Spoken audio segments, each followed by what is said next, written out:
Welcome to news all. నేను శ్వేత. Details చూద్దాం. వినాయక చవితి పండుగ వచ్చేసింది. నవరాత్రి ఉత్సవాల్లో గణేశుణ్ణి అత్యంత భక్తి శ్రద్ధలతో పూజిస్తారు. మంటపాలు తమ ఇళ్లలో గణపతి విగ్రహాన్ని ప్రతిష్ఠించి వినాయకుడికి ఉత్సవాలు ఘనంగా నిర్వహిస్తారు. వినాయక చవితి భారతీయుల అతి ముఖ్య పండుగలలో ఒకటి. ఇక పార్వతీ పరమేశ్వరుల కుమారుడైన వినాయకుని పుట్టినరోజునే వినాయక చవితిగా జరుపుకుంటారు.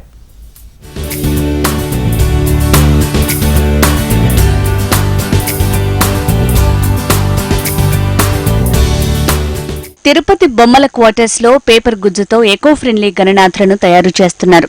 వినాయక చవితి ఉత్సవాల కోసం ఊరూరా వాడవాడ గణేశుని ప్రతిష్ఠించి పూజలు నిర్వహించడం కోసం ఇలా మట్టితో విగ్రహాలను రూపొందిస్తున్నారు.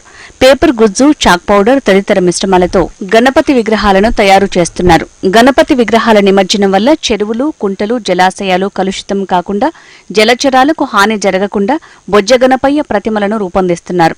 వీటిని తెలుగు రాష్ట్రాల్లోని స్వచ్ఛంద సేవా సంస్థలు భక్తులకు పంపిణీ చేయడానికి వినాయక ప్రతిమలను సిద్ధం చేస్తున్నారు. చిన్నప్పటి నుంచి 15 ఏళ్ళ నుంచి చేస్తూ ఉన్నాం మేము.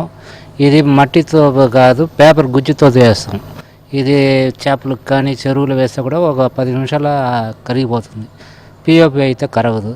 దానివల్ల మాకు వ్యాపారం దెబ్బతింటూ ఉన్నాయి. పిఓపి వల్ల ఇది లాస్ అవుతూ ఉన్నాం. సంవత్సరం కష్టపడి చేసి కూడా ఫలితం లేకుండా పోతూ ఉన్నాయి. దీనికి ప్రభుత్వం ఏమైనా సహాయపడితే మాకు బాగుంటుందని ఆలోచన. అది పేపర్ గుజ్జుతో మన కోన్ వస్తుంది, అది పేపర్ దూదిగా వస్తుంది. అది ఒకటి వేస్ట్ పిఓపి చెప్పేసి అది ఒక పౌడర్ వస్తుంది, చాక్ పౌడర్ అని. అది రెండు కలుపుకొని మన ఆలు అరగడ పిండి గమ్మతో పిసికి మైదా పిండి మీద వస్తుంది.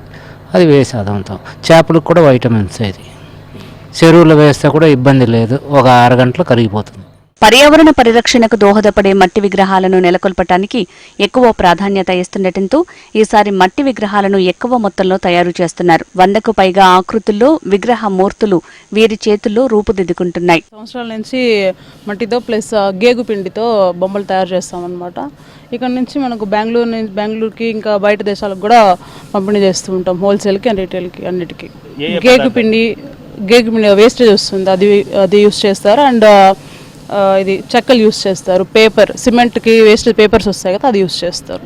దాని ముగ్గులు తయారు చేసి బొమ్మ తయారు చేస్తాం.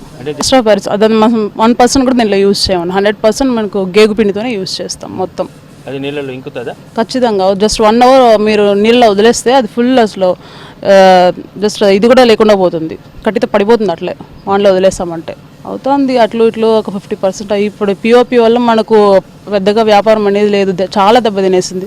ఇప్పుడు కర్ణాటకలో ఎలా బ్యాన్ చేశారో అదేవిధంగా ఇక్కడ ఆంధ్రప్రదేశ్లో కూడా బ్యాన్ చేస్తే మాకు చాలా బాగుంటుంది. మనకు హోల్సేల్కి అయితే ఇది ఫర్ ఎగ్జాంపుల్ ఈ బొమ్మ అయితే మనకు హోల్సేల్కి అయితే 70 రూపాయలు అట్లా వేస్తాం. మనకి ఇక్కడ అమ్ముకుంటే కొంచెం లాభం వస్తుంది, హోల్సేల్కి అయితే మనకు అంతగా పెద్దగా లాభం ఉంటుంది అనమాట. రోజురోజుకు వినాయక పండుగపై యువతతో పాటు చిన్నపిల్లలు సైతం మక్కువ చూపుతున్నారు. చిన్న గల్లీల్లో సైతం గణేష్ నవరాత్రోత్సవాలు నిర్వహించేందుకు ఉత్సాహంగా ఉన్నారు. పీఓపీ విగ్రహాలతో పర్యావరణాన్ని నాశనం చేస్తున్నారని, తద్వారా తమ జీవనోపాధి కూడా దెబ్బతింటుందని ఆవేదన వ్యక్తం చేస్తున్నారు. ఓ బొజ్జ గణపయ్య మా బొజ్జ నింపయ్య అంటూ విగ్రహ తయారీదారులు కోరుకుంటున్నారు.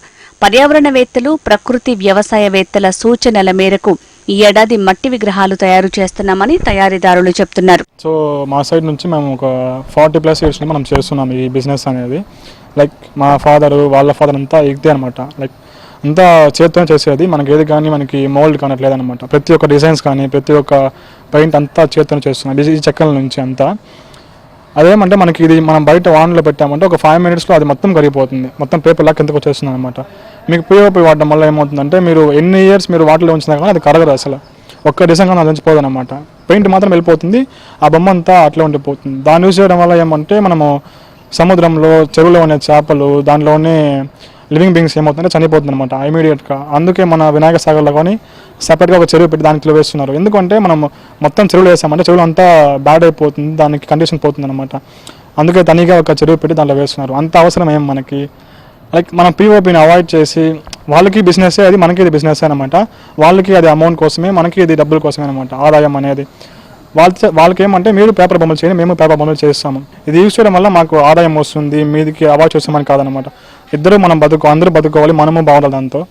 అంటే మనకి చుట్టుపక్కల లివింగ్ బీయింగ్స్ కానీ అంతా బాగుంటుంది కదా, మనము బాగుంటాము. సో మా సైడ్ నుంచి ఒక కోరిక ఏమంటే గవర్నమెంట్కి పీఓపీని కంప్లీట్గా బ్యాన్ చేయండి. వాళ్ళకి కానీ పేపర్ పేపర్ మేమే ఇస్తాం అప్రూవల్ అనేది. ఎకో ఫ్రెండ్లీ గణనాథుని ప్రతిమను పూజించి పర్యావరణాన్ని పరిరక్షించాల్సిన బాధ్యత అందరిపై ఉంది. ఇప్పటికైనా పీఓపీ విగ్రహాలపై బ్యాన్ విధించి మట్టి గణపతికే జై కొట్టాల్సిందిగా ప్రభుత్వం ఆదేశించాలని కోరుకుందాం. తిరుపతి బొమ్మల కోటర్స్ వినాయక బొమ్మలు చేయడానికి ప్రసిద్ధిగాంచింది. ఇక్కడ కాలుష్యాన్ని నివారించడంలో భాగంగా వీరు తీసుకొచ్చినటువంటి పేపర్ గుజ్జుతో తయారు చేసేటువంటి వినాయక ప్రతిమల ద్వారా కాలుష్యాన్ని నివారించడానికి వీరు శక్తివంచన లేనటువంటి కృషి చేస్తున్నారు. ఇవాళ ప్లాస్టర్ ఆఫ్ ప్యారిస్ అనేటువంటి ఒక కెమికల్స్తో నీటి కాలుష్యానికి కారకులయ్యేటువంటి విధానాన్ని వీళ్ళు స్వస్తి పలికి దాదాపు ఇక్కడ 150 కుటుంబాలు పైగా జీవనోపాధి సాగిస్తున్నటువంటి ఒక పరిస్థితి. సో ప్రభుత్వం పదే పదే చెబుతుంది ప్లాస్టర్ ఆఫ్ ప్యారిస్ని నియంత్రించాలి, పర్యావరణాన్ని పరిరక్షించాలనేటువంటి స్లోగన్స్ ఇస్తున్నప్పటికీ కూడా పూర్తిగా అవాయిడ్ చేస్తున్నటువంటి పరిస్థితి అయితే అక్కడ కనిపించడం లేదు. సో ఆకర్షణీయమైనటువంటి బొమ్మలు తీసుకొని వచ్చి పెట్టుకోవడంలోనే అందరూ సంతోషం వ్యక్తం చేస్తున్నారు. సో ఇవాళ కాలుష్యం పైన ప్రభుత్వం ఎన్నిసార్లు చెప్తున్నప్పటికీ పొల్యూషన్ కంట్రోల్ బోర్డు కూడా దాన్ని సక్రమంగా పట్టించుకున్నటువంటి పరిస్థితి అయితే కనిపించడం లేదు. ఈ నేపథ్యంలో తిరుపతి బొమ్మల క్వార్టర్స్లో ఉన్నటువంటి ఈ వినాయక ప్రతిమలు చేసే వాళ్ళందరూ కూడా పేపర్ గుజ్జుతో తయారు చేసి వీటిని నీళ్ళల్లో ఒక 5 మినిట్స్ పెడితే అట్లనే కరిగిపోయేటువంటి ఒక పరిస్థితి కూడా ఉంది. సో 150 కుటుంబాలంతా కూడా ఈ జీవనోపాధిని ఏ విధంగా కొనసాగిస్తున్నారు. అలాగే భారతదేశ వ్యాప్తంగా ప్రతి ఒక్కరు కూడా పేపర్ గుజ్జుతో మట్టితో ఏదైతే ఎకో ఫ్రెండ్లీ బొమ్మలతో తయారు చేసేటువంటి వినాయక ప్రతిమల్ని కానీ ప్రతి ఒక్కరూ కానీ ఏర్పాటు చేసుకున్న పక్షంలో మన ప్రకృతిని మనమే పరిరక్షించుకున్న వాళ్ళు అవుతాం. కెమెరామెన్ సుబ్బుతో మురళి, హెచ్ఎం టీవీ, తిరుపతి.